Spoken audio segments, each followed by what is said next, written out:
Good evening, I'm Rosemary Allen. Here's what's happening in our news.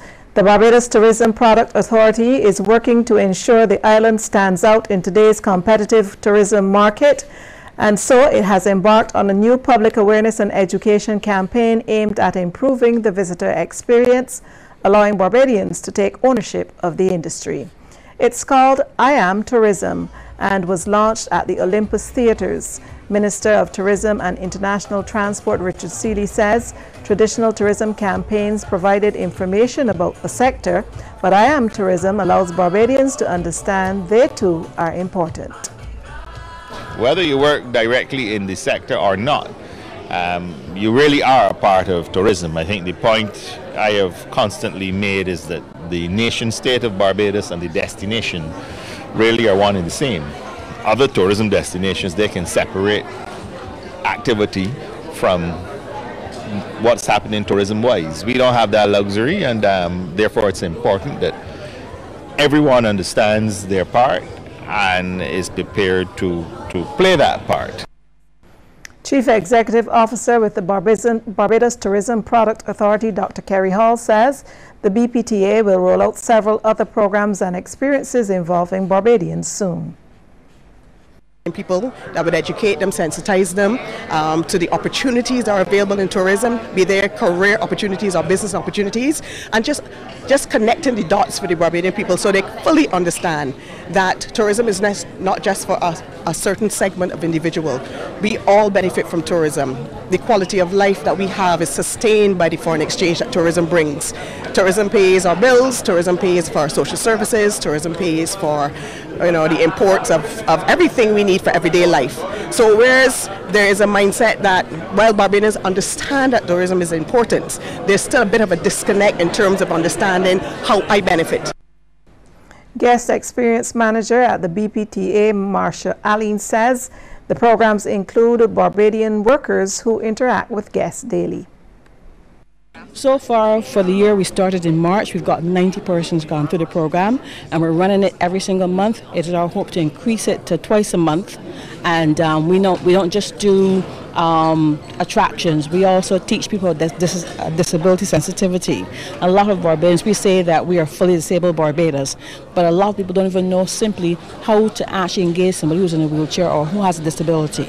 We teach them about our environmental problems. Why, if you throw a cup in the garbage or you throw a cup on the street, what happens, and there's a domino effect, and how we can actually change those behaviors, because we're about changing behaviors.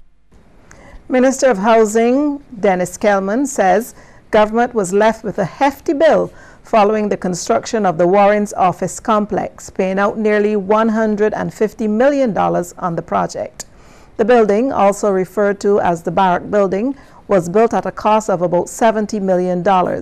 Contractor Al Barrack, after taking the government to court, was awarded over $34 million from the High Court in 2006. Mr. Kelman, speaking on a resolution to grant $13.7 million from the Consolidated Fund at the disposal of the government to supplement the 2017-2018 estimates, says the matter has been pending for 19 years and closure must be brought.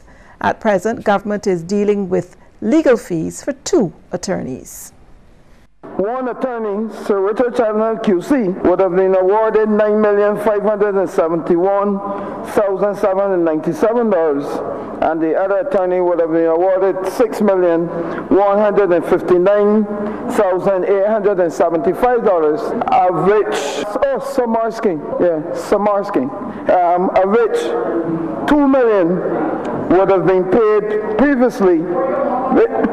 No, it's just a slip. Of which 13 million, now the balance now is $13,731,672. Along with this, there would have been other attorneys. Mr. Kelman says that even though the sums have been paid, the government is still without a building. Finance Minister Chris Sinclair says at least 5 government departments were being allocated funds for debushing when his party came to power.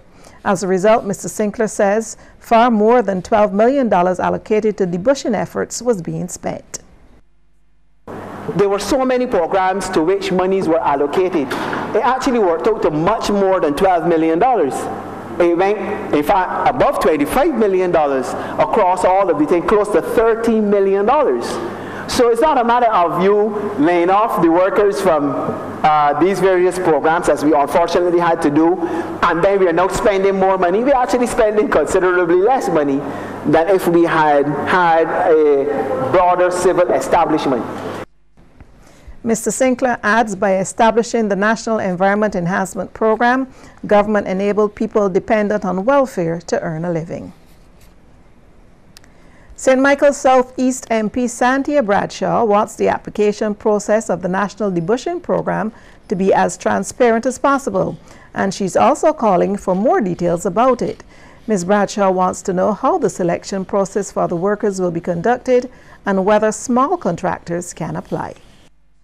Also, Mr. Chairman, I would want to know from the Honourable Minister, how many persons will be employed under this program? Because while he has indicated the number of polyclinics and the number of vacant lots that are to be cleaned, I have not heard how many persons will be employed, how much the persons will be paid, you know, whether the ministry is going to have to hire tractors, whether they're going to have to hire private individuals and businesses in order to remove the volume of bush that is going to be gathered from these projects. I think these are things that need to be addressed in the course of asking us as a House to approve this type of resolution.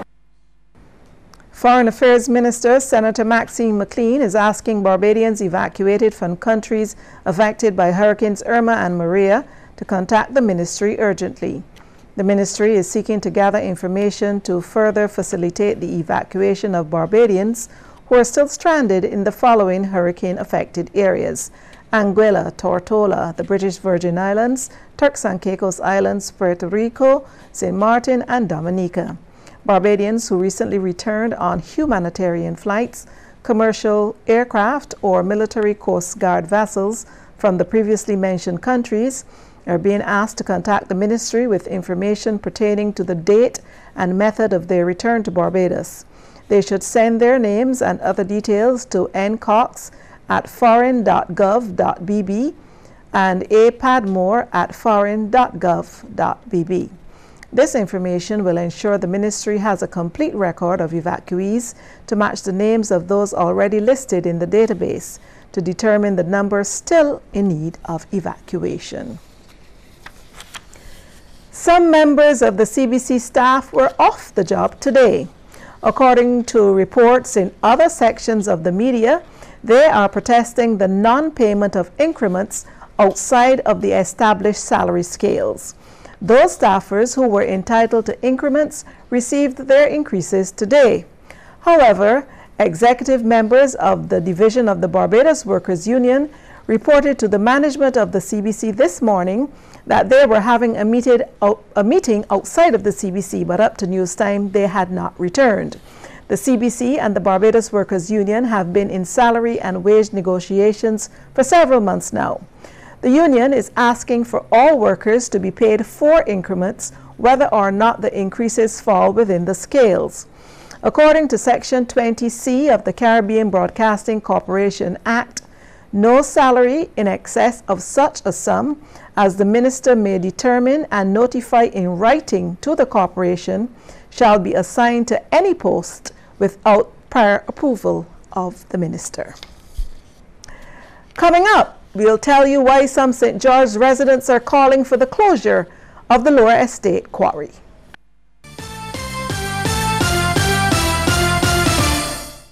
Kitchen needs painting. Why not the whole house? We're hitting the jackpot at Berger Paints. Enter to win free paint in one of 7 prizes in the Anson McCall Lucky 7 jackpot worth $140,000. Just spend $100 at Brighton Stokes, Brighton's Express and Stationery, Brighton's Insurance Standard, MQI, Berger Paints, or Consolidated Finance. Enter your code online at www.ansonlucky7jackpot.com for your chance to win. See website for full details. The Salvation Army Barbados Division takes this time to appeal to all Barbadians to support this effort to help our Caribbean brothers and sisters in Dominica, who are desperately in need of the following items: canned foods and other non-perishable foods, bottled water, Pampers, children and adults, children educational material, bed cots. These items can be donated to the Salvation Army at their other institutions across Barbados, or call 426-2467 or 228-1361, and arrangements will be made to collect these donations. Please note no clothing necessary. We also welcome any monetary donations to this effort through our local account at Scotiabank, account number 000-901-9858, the Salvation Army Appeal. Help support the restoration efforts for the hundreds of thousands affected by catastrophic hurricanes. Donate to the Red Cross Hurricane Relief account at any branch of the following: CIBC First Caribbean, account number 100-1163436. First Citizens, 500-900-00588. RBC Royal Bank, 210-05073.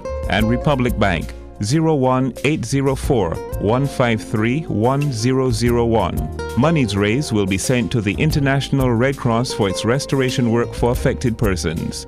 Appeal closes 30th November 2017. Persons wishing to post checks should make these out to Red Cross Hurricane Relief Appeal account and post to Barbados Red Cross Society, P.O. Box 300 Bridgetown, or hand deliver to the Red Cross Warrens headquarters. The Barbados Red Cross and commercial banks, on behalf of the victims of catastrophic hurricanes, thank all persons and businesses for their contributions.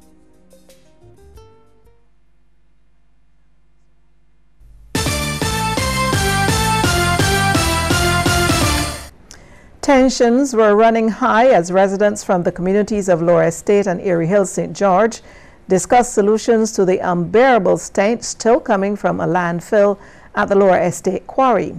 The talks come weeks after CEO of Project Recycle, Anderson Cherry, promised a solution in response to complaints that it had been seriously affecting the health of those nearby.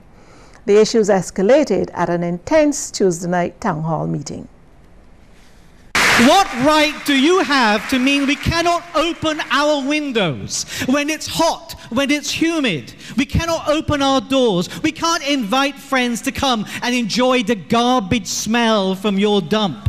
We can't do that. And it is not just the physical smell. You all know it is the stress that we now live in a dump. We have 42 windows. 42 windows I have in my house. And I can only open the 2 windows immediately over the kitchen when I'm cooking. Other than that, all the windows are closed. Mr. Sherry, I'm going to tell you, it's not cute. You sitting in front of me and smiling, and my brother can't talk. People from the communities around the quarry say they've been very patient and accommodating of Mr. Cherry over the past few months, but they say the burning chemicals, old appliances, coconut shells, and other organic materials continue to create serious discomfort. In response, Mr. Cherry has apologized and is promising to fix the problem as soon as possible. Because of the storms and the weather, I was unable to work some days, and I do apologize for that, but it was just an act of God. I couldn't do anything. But I mean, if anyone could come in there today, what it was yesterday, is a big difference. But we're really working to contain the smell and the odor. However, residents say no permission was given from Town and Country Planning for the project. You need to get out now. You need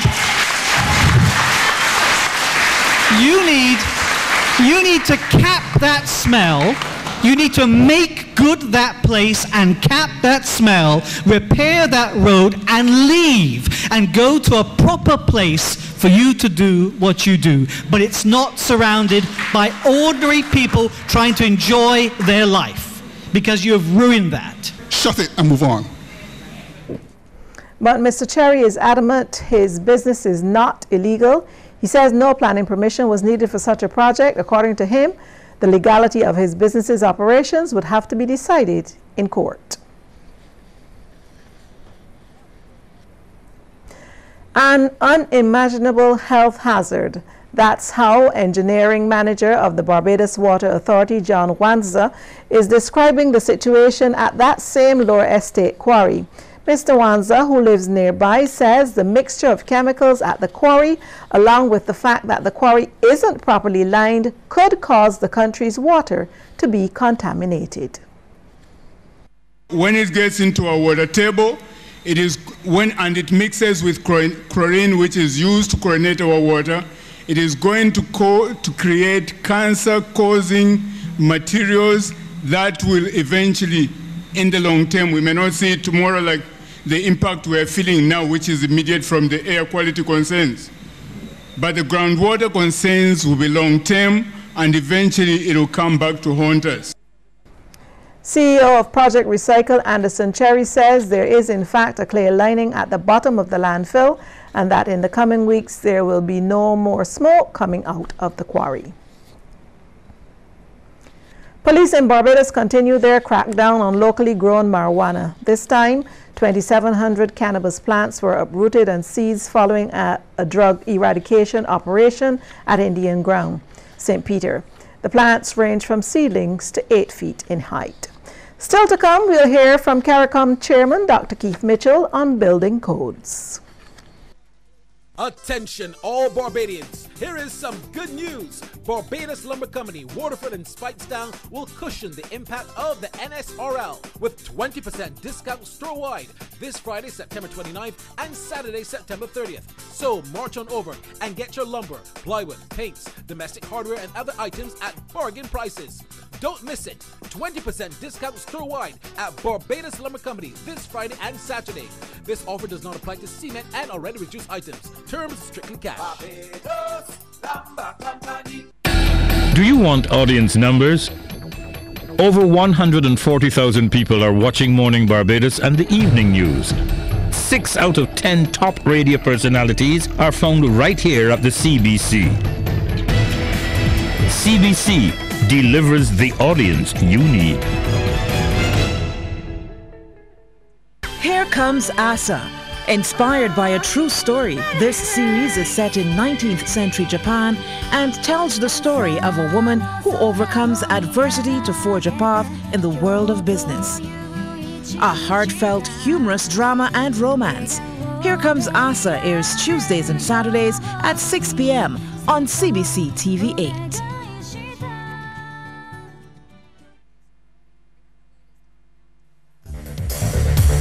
Across the Caribbean, brought to you by CIBC First Caribbean.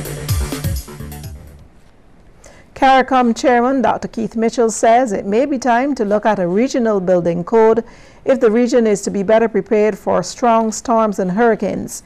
He says they have seen several examples in the wake of Hurricanes Irma and Maria that prove that certain structures can stand up to the ferocity of the strongest categories of storms. Dr. Mitchell was speaking during a CARICOM briefing on the situation in Dominica yesterday. As we went through, I'm sure Brother Braffett and all of us who went visit those islands, something struck us. In the midst of all the destruction, Prime Minister, in an area, all the buildings on the ground, there were 1 or 2 buildings remain as if the hurricane did not pass there. What does that tell us? In fact, I think it was Turks and Caicos told us about an area where, because of a previous hurricane, all the houses were built back at a certain standard. The hurricane passed there again. All the buildings that were not built back after that hurricane were flattened, and the ones that were built back stood up. That tells us the whole question of building code. Regional building code, not just a Grenada one or Barbados one, a regional, because colleagues, as I said, is not if, it is when. Dr. Mitchell has also asked for the political parties in the affected countries to put their differences aside. A former Jamaican Prime Minister says several Caribbean islands are facing an uncertain future as a result of the devastation brought by Hurricanes Irma and Maria. Portia Simpson Miller wants the region to come together fully, understanding that in any given year, at least one territory is likely to be severely impacted by one disaster or another. Contrary to what was suggested by some who believe climate change is real, she dismissed the naysayers. This is especially so for those of us who occupy small, vulnerable island states. We'll continue to be confronted by the effects of climate change with more of these intense and deadly disasters. Let us not wait for another Irma or Maria to begin to do what we know has to be done. I hope they will never name one a Portia. Because I love, not hate. I comfort and support, not hurt. Mrs. Simpson Miller supports the adoption of appropriate building codes and urged governments of the region to commit to supporting the Regional Disaster Fund. She also believes that now is the time to engage support of international companies that do business in the Caribbean, such as the airlines and cruise companies, to contribute to such a fund. Island economies are not resource-rich nations, and one hurricane can wreak havoc many times our GDP, leading to decades of rebuilding and reconstruction. Let me commend those countries in the region that have already provided assistance to those affected. I encourage others to come on board. Across the Caribbean, brought to you by CIBC First Caribbean. Sports is just ahead. First, a tip now from Cooperators General Insurance. This tip of the day is brought to you by Cooperators General Insurance Company Limited. Insurance the way you want it to be. Insurance is the most widely used method of financing risk. Many persons only appreciate the importance of insurance when they suffer loss or damage to their personal property or possessions. Cooperators General Insurance, ensuring you are protected during this hurricane season.